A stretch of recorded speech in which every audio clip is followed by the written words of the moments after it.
La dinámica es muy sencilla. Le voy a dar la palabra a Lilian Silva, que es poeta de acá de su ciudad. Ella también publicó un libro hace poco. Por allí lo van a encontrar por si a alguien le interesa. Y hoy ella va a hacer pues como una especie de presentación o no sé, algo así del libro que acaba de salir, que es Lucifer el Hermoso. Luego de que ella hable o lea o qué sé yo, no sé qué tiene preparado exactamente, entonces pasaré a leer algunos apartados del libro. Pues gracias por estar aquí. Un poco más alto, bueno. Parece. Bueno, me ofició la promoción de lectura, pero voy a intentar hacerlo de otra manera. Estamos aquí para, pienso yo, aparte de conocer una obra, que yo creo ya muchos conocen porque veo por ahí que la tienen, como para adentrarnos en el oficio de escritor, que es uno de tus oficios y de tus pasiones. Y para conocer un poco también de este libro que tiene una tercera reedición, me dijiste hoy, sí. Una tercera edición, y bueno, pues conversemos en torno a él. ¿Conversemos? Sí, conversemos. No, yo no soy de presentaciones, ni solemnes, ni conferencias, entonces pues la idea es conversar, ¿no? Los libros se conversan para entender un poco también cómo es la dinámica de escribir. Yo creo que a todos nos gusta escribir, ¿verdad? Y en cierta medida el oficio de escribir es una disciplina, como me imagino también el de ilustrar, como también lo es el oficio de leer, ¿no? El bello oficio y noble oficio de leer que no, algunos lo esquivan.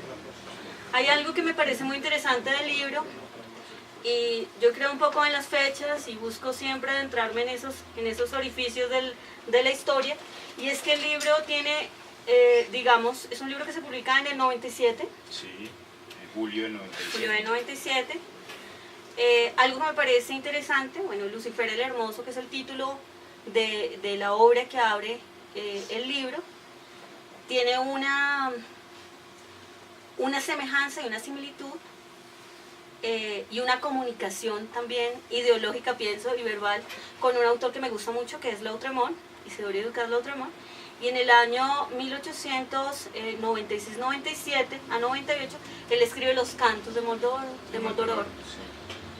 Siento que hay una visión también transgresora aquí, y siento también que hay una complicidad de denuncia, de desparpajo, de violencia contra muchas cosas, y en ese horror que tú citas, porque el horror y la belleza van de la mano también, encontré esa línea.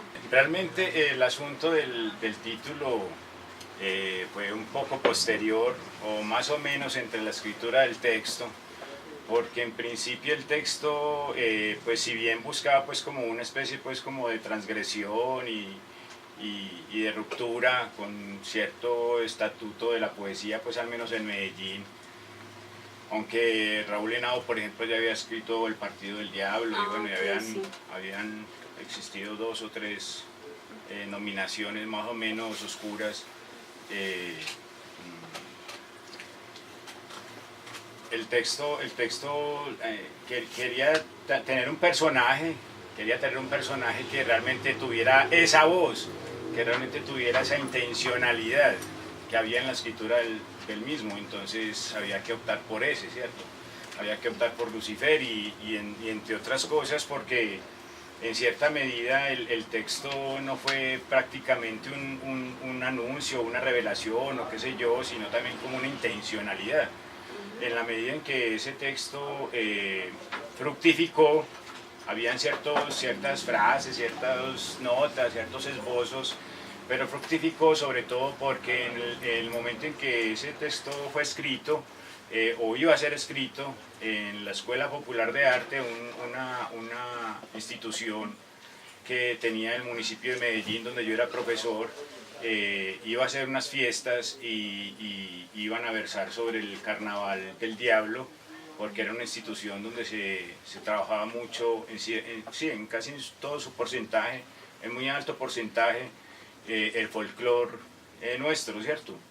Entonces alguien se dio cuenta que estaba pues como en esa búsqueda exactamente pues el profesor Cañas de teatro, que era el director pues de la parte de teatro de la escuela, y me dice que por qué no le cedía ese texto pues pero no está terminado, y bueno, eso ya me dio como el impulso. A veces uno trabaja como por esos especies de tábanos que se le meten a uno, ¿cierto?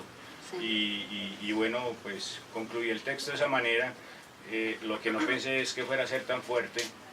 No, pues para muchas personas fue fuerte, para mí no lo era tanto, y siempre hubo pues como algunas dificultades al inicio cuando se publicó el texto. De hecho hubo pues como ciertas quejas, no tan públicas, pero sí quejas que hacían llegar pues que eso no podía suceder, etc.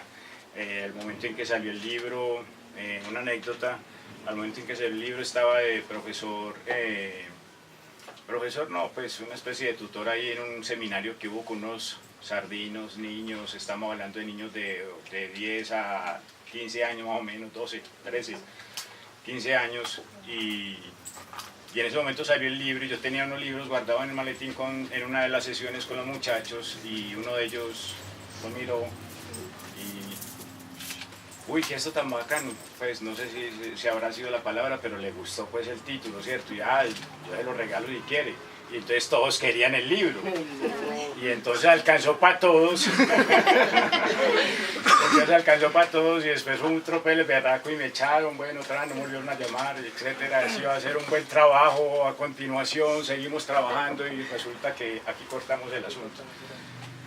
Y también otras referencias pues de algunos poetas pues que no vale la pena mencionar, pero que decían que eso no era literatura, o que eso no tenía nada que ver con la poesía.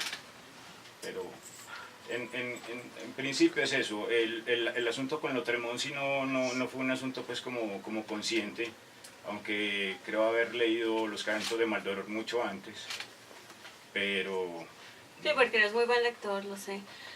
No estoy diciendo, digamos, que la línea sea directa, sino que, digamos, en mis indagaciones, porque me gusta ser curiosa, sí, encontré esos 200 años de diferencia, pero 200 años de contundencia también. Debimos empezar con este que dice: bienvenidos sean pues, comienza la orgía, la calamidad que transgrede la razón de lo cotidiano. Bienvenidos sean al apocalíptico ajuste de cuentas con los días que han dejado de vivir.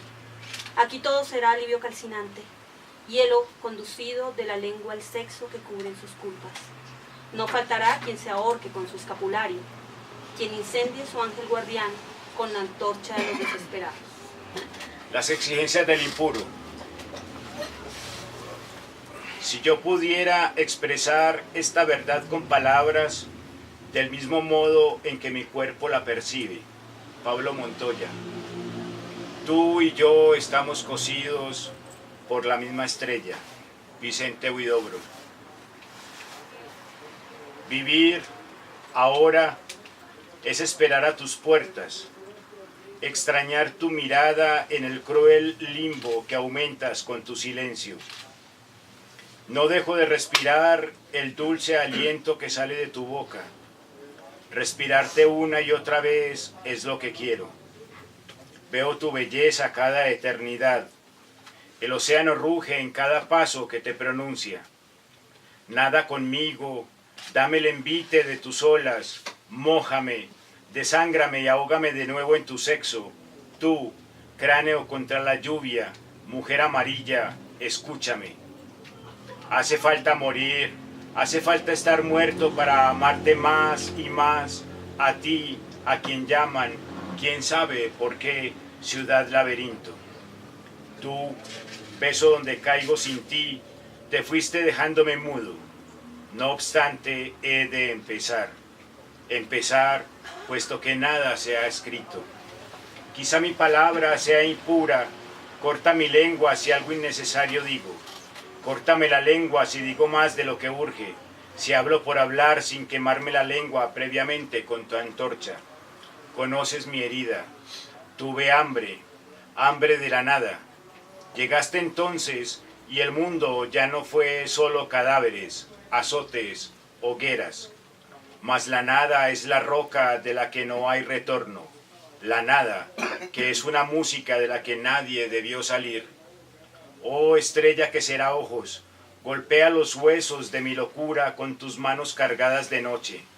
Mide con tu luz la catedral que recorro desnudo hasta que mi recuerdo se pudra en tu altar. Estos desmayos son cadenas, estas voces, estos ecos son cadenas. Y yo habito en las cadenas a pesar de todo. Tú bien lo sabes. Más doloroso que no tener voz es no buscarla. Ven a la presencia de este sentido ausente, a su ausencia en el ponerme al ritmo de tu obsequio. Promesa oscura es el oro de nuestra saliva. Yo no sé si esto es blasfemia, o si aún hay vida, y si la vida son tu rostro, tus senos, tu lengua. No importa, cúbreme todo, y haz del hombre un hombre, porque sin ti el mundo es mentira, y una bestia seguirá llorando a los pies de la montaña. Recuerda que soy un dios en el abismo, orando al abismo, abismándose, incluso hacia las alturas. Que leí en un solo segundo el horror, el desgarro, la aniquilación. Que me he exigido la tiniebla guiadora para iluminar mi vacío, para encumbrarme en los hombros de mi libertad. Mi libertad es más alta, más terrible quizá, pero es la que puede librarnos de la catástrofe que nos domina. No olvides a la niña que dialoga con un pájaro muerto en los bolsillos, a aquellos que se dirigen a la habitación número 8 por una calle desolada y fría donde las arañas tejen sus azules telas, al que entra en el bar de los enfermos cuando amenaza la soledad o el hechizo de un infernal suicidio. No olvides que estuviste en esta casa donde el azufre incendió el delirio y la noche. Recuerda siempre cómo hice de ti la cúspide de mi derrumbe, cómo abriste las alas ante el llamado, cómo desperté tus labios con mi lengua de carne y obsidiana, y aquella ceniza donde se alimentaron los animales feroces de tu deseo al penetrarte con el filo de mi humedad. Pero ante todo, no te distraigas y grita, todo miente en ausencia de amor. Ya, gracias.